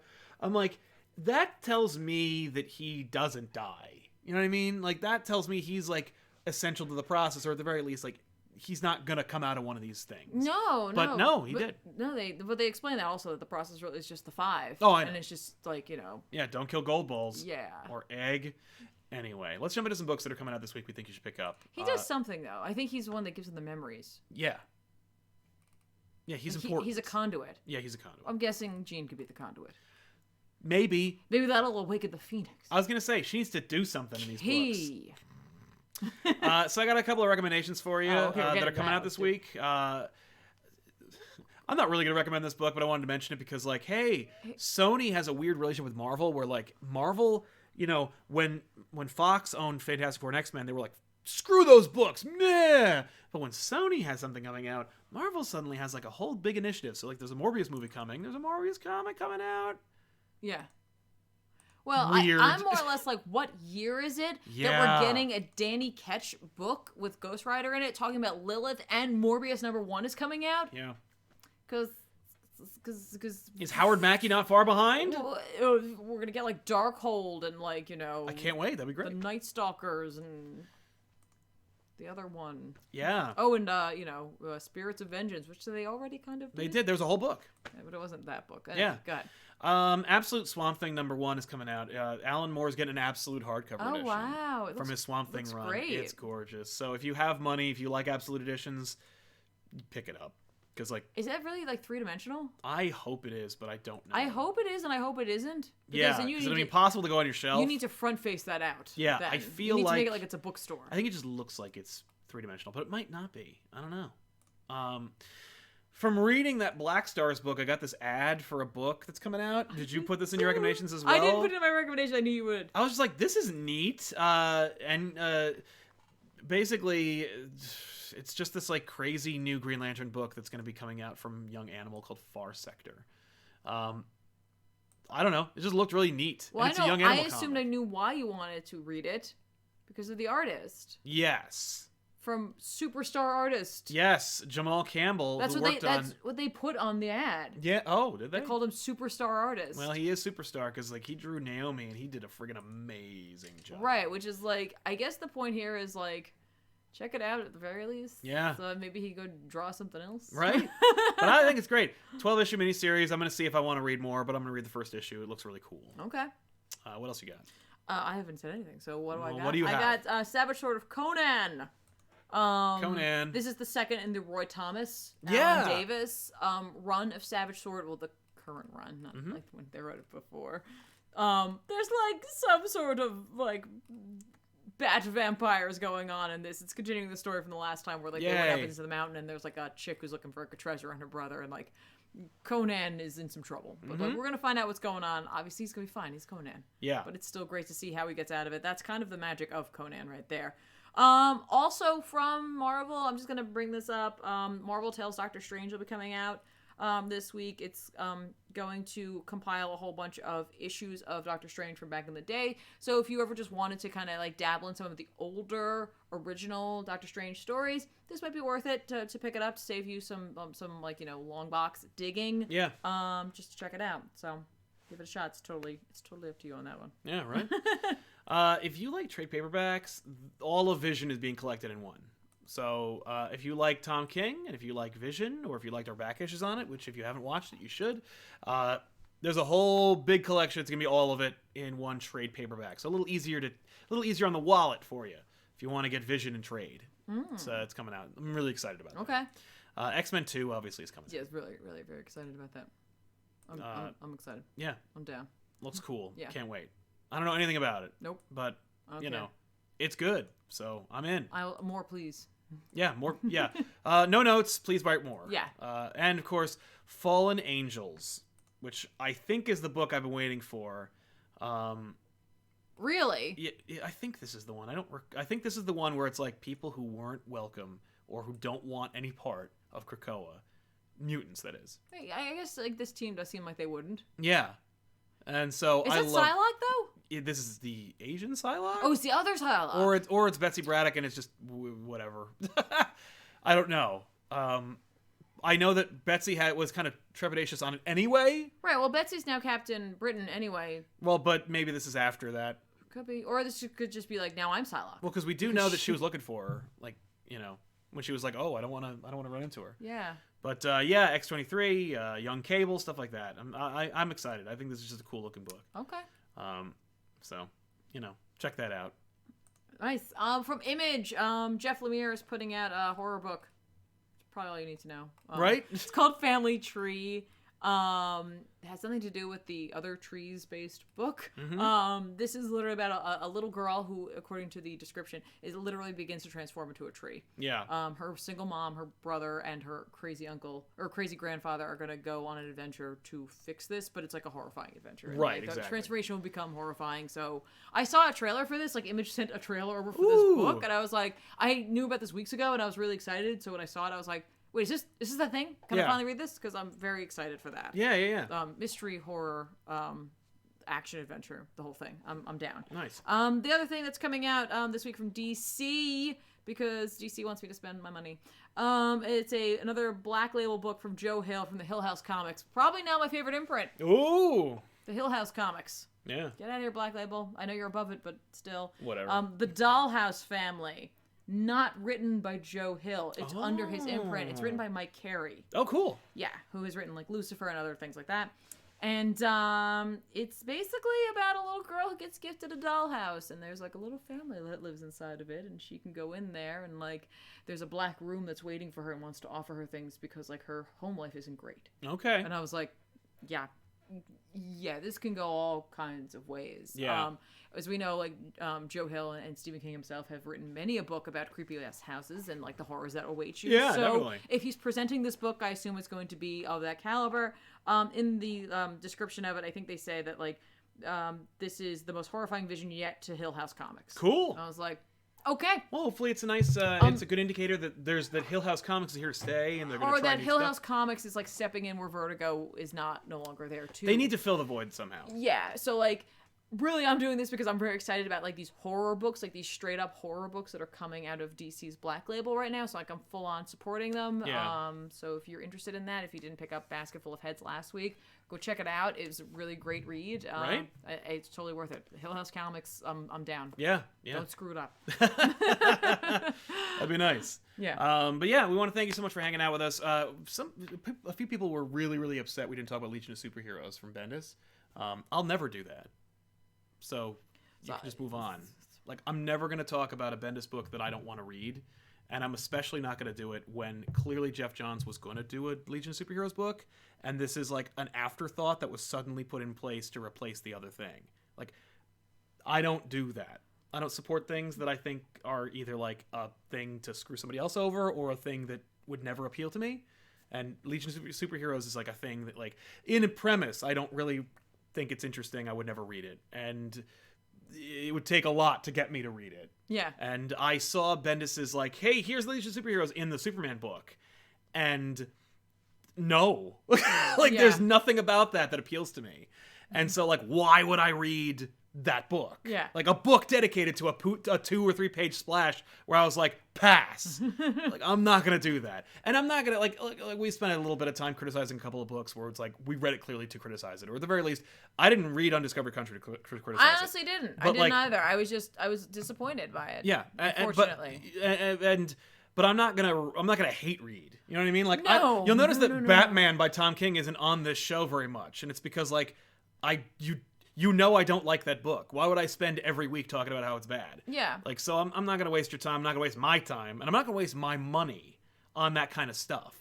And it's like, so that's why I didn't do it. And I just wanted to like kind of keep it out on Front Street, and I don't think it's hurting us. Like, somebody mentioned that like it would might help the channel if we like spent more time working on books that like other people would read. And I'm like, hey, Die, Undiscovered Country, all the Hill House books. There's a lot of interesting things that we talked about. Green Lantern Black Stars, like there are a lot of books that not a lot of people are reading that are more, I don't know, risky to talk about and appeal to a more interestingly diverse spectrum of comic book readers. And so like, yeah, hopefully we expand your horizons by saying like, hey, yo, check out the Hill House books. Check out I might not like it, but check out Undiscovered Country. Like, check out all these books. But I'm like, I'm not going to waste time like, talking about a book I hate or that I'm not going to like or that I'm probably going to have a disposition. The Young Justice thing was, we got to talk about that Drake thing. I love Tim Drake. I'm going to talk about the Young Justice thing. Yeah, but I'm not going to like, I didn't read it though. You know exactly. What I mean? But like literally, and I think Undiscovered Country was a really good example where it was just like I went into that thinking I was probably going to enjoy it. I like Snyder's Witches. I like his indie books. I have read some Charles Soule stuff that I've really enjoyed. I think I just had higher expectations going into it, and that might have been the problem because I was like, oh, these are two guys who really know how to craft a story, and it was just kind of left me flat. I'll be perfectly honest with you. When I saw the cover for Undiscovered Country, I was like, looks totally up my alley. Yeah. If I had heard nothing about it, I would have picked it up anyway. Yeah. And I would have been even more disappointed. I know. By the way, really quick super chat from Kevin Kruger says, thank you, Sal. Thank you, Kevin, very much. That's very nice. But yeah, I just wanted to say like, yo, I'm not going to like, yeah. And the other thing is, here's the thing for a lot of people out there who like read comics, who are like a collector. If you're a collector, if you're like, I love Spider-Man, or I love Batman, or I love Green Lantern, I read all of them. I buy them all. And especially if you're like going back and you're like completing collections, especially with Amazing Spider-Man, it never stops. Mm-hmm. And it starts from 1 to now. Like, if you don't like a book, or if you don't like a direction it's going in, don't buy it. Like, I'm like a hypocrite to that though because I totally bought all of Strange and I was that's not the thing a fan is that like Wade's, but you I wanted to know what was happening. I did, and you want to send a message. Then it's all about sending a message, right? My message is I want more. Make Strange. more Doctor Strange. Please write more. Yeah. And it's like I don't want to support a book that I think is going in a bad direction or that I think is hurting the industry. Mm-hmm. And so I'm not going to contribute to it. But if you're a completist and you're like, I hate this book, I hate it every week, and I got to make a YouTube channel dedicated to just hating on it. Like, no. What you need to do is just not. Like, just skip it. Mm-hmm. And then 2 weeks later, go buy it later. It'll be discounted by at least 50%. And it sends the message because it's the same thing where it's like, you know why they want you to pre-order games? Because that sends the message that we want more games like this. Yeah. If you buy a game used from GameStop, no one in the video game industry appreciates it. It's why no one in the video game industry is interested in supporting or bailing out GameStop.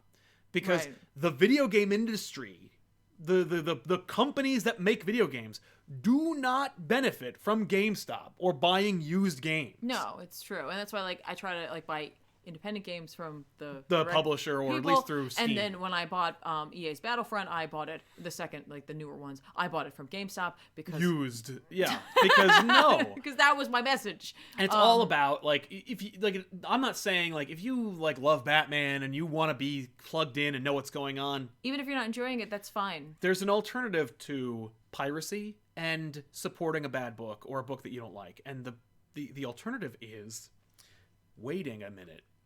And I know that like that's crazy and abhorrent, but like the fact is you do it once or twice, it becomes a habit, and you go like, hey, you know what? I'm just not gonna like, hey, you know what? It didn't hurt me at all. Like seeing a movie or ordering a comic or, you know, getting a game, like just waiting a minute. Like literally a week, the book drops in price immediately, unless it's like the most important book. Like, you know what I didn't get? The book where Alfred dies. And I could have gotten it for $4 and now it's like $25. But you know what? I was never going to sell that anyway. So it doesn't hurt me. Yeah. Also, I would have hated it. So it's like, look at me, I just benefited anyway. No, it's true. And honestly, that whole discounted thing, it is really, you'll see it the most, I would say, in independent books. And so, like, if you want to buy an independent book, but, like, maybe you don't have the money the week it comes out, especially on Comixology, most of them drop down to about $1.99 after, like, a week or two. And so you can go back and grab them then. And, like, a lot of times it ends up, like, being a better deal sometimes if you can add them up than buying like a trade. Right. Well, and this is, by the way, for like casual collectors, people who just like to have comics. Because like here's the thing: if the book becomes a runaway success, there'll be a second, third, seventh printing. Right. And so you could get that, but like if you like, especially when it comes to like independent comics that like maybe you don't have room in your budget typically, but it's something you're kind of interested in. If you wait a week or two, go get it online from Comixology, and it's usually discounted. Yeah. And like so that'll give you that chance to try it out at the very least. Yeah. So there you go. I don't know. but yeah, so I just wanted to drop that because I was just like, yo, like I want to understand. I want you to understand where I'm coming from because it's not like we're not trying to be like. This isn't my first rodeo. I'm not like I'm not like, oops, I forgot Legion of Superheroes came out. Like, but I'm also not gonna be. To be fair, I have forgotten things though. So like, I have too. That's not. Yeah, we're human beings, but like that's not what happened. I'm not saying that. But like there is just something where it's just, you know, we're not trying to ignore things that like we think will be popular because there are some times where it's just like obviously with this whole Hoxpox thing, like I was interested, but like my two favorite superheroes are Batman and Spider-Man. A lot of it was more or less we knew that like there was going to be excitement about it. Then to be fair, the writing was so spectacular, I was a fan. Yes. And so like I can't count on two hands the amount of people who've told me afterwards that they were like, I didn't read X-Men or I found it impenetrable or I've never really but now I read Hox and Pox because you guys like hyped it up so much and I love it. I literally just got that today. Somebody said that to us on Facebook. Well, and I was really like, nice. Well, thank you very much. And I don't want to take credit for it. It's more like that's a good sign. Yeah. You know, that like giving it a try. Yeah. But yeah. So, you know, we criticize things, but we don't want to like actively put ourselves in a position where we know that that's going to be the outcome. There are just sometimes we don't know it's going to be the outcome until after we've read it. And then it's like, well, yeah. All right, here we go. Exactly. But I just wanted to, there's one more. Sure. Clicks 008 says, I'm looking for a good classic Spider-Man book to start at. What should I look into? It depends on whether it's like, you know, independent, like whether you want it to be like separate or if it's like in continuity. If you want to start on the ground floor, start with Nick Spencer's #1 and go from there. Mm-hmm. You could skip The Hunted because who cares? But as far as like separate stuff, like if you want a classic Spider-Man book, like you could pick up Spider-Man Blue from Jeff Loeb and Tim Sale. You could pick up Kraven's Last Hunt, which is just a fun, ridiculous story. It's very dark and it's very cemented in time, but it's still kind of fun. You know, if you like Venom, you could pick up the first arc of Venom by Michelini and McFarlane because it's like, oh, this is Venom, the first origin of Venom, or at least the first appearance of Venom. That's cool. You know, if you like Carnage, again, I think Michelini wrote that. You know, Mark Bagley and Michelini. There's any trade that isn't new is an easy jumping on point. The rest of them are kind of like, you know, they feed into each other. If you want like a contemporary Spider-Man, but not something that's right now and it has a termination date, like Big Time is a good place to start. Mm-hmm. It does go off the rails. If you like Spider-Man but you don't like Spider-Man, you can read Superior Spider-Man from Ryan Stegman and Dan Slott. That was great. I was going to say if you like Spider-Man but you don't like Spider-Man, you can read Ultimate. You can read Ultimate Spider-Man. Ultimate Spider-Man, you can start from beginning to end. Literally, Ultimate Spider-Man, start one, go to the end, and you're good. Like literally, an entire run of Spider-Man. Or you can watch my video where I talk about Spider-Man. It's called Where to Start Reading Spider-Man. There's another guy who did another one that right after ours, but like check out mine and because I give you like basically it's themed to your personality type. So it's like if you have a particular feeling about like, you know, if you like young Spider-Man or teenage Spider-Man or in continuity Spider-Man or like, you know, not Spider-Man or Spider-Man if he's a girl, you know, that kind of thing. You could I have all those recommendations, so you can check that out. But yeah, that's it, guys. Yeah, but I'll see you guys next time. Thank you so much for watching. And listen, if you like the video, if you like the show, but you like it on audio, you can catch it later on Spotify through the Elseworlds Exchange podcast. Yes. It's like a sub show. Yeah, that's how it works. But yeah, but we'll catch you guys next time. Thanks so much for watching, and thank you very much to our super chatters for sponsoring today's episode. We're so lucky to have you. Yeah. And so we'll see you then. Thanks a lot for watching, everybody. Bye, guys. Bye.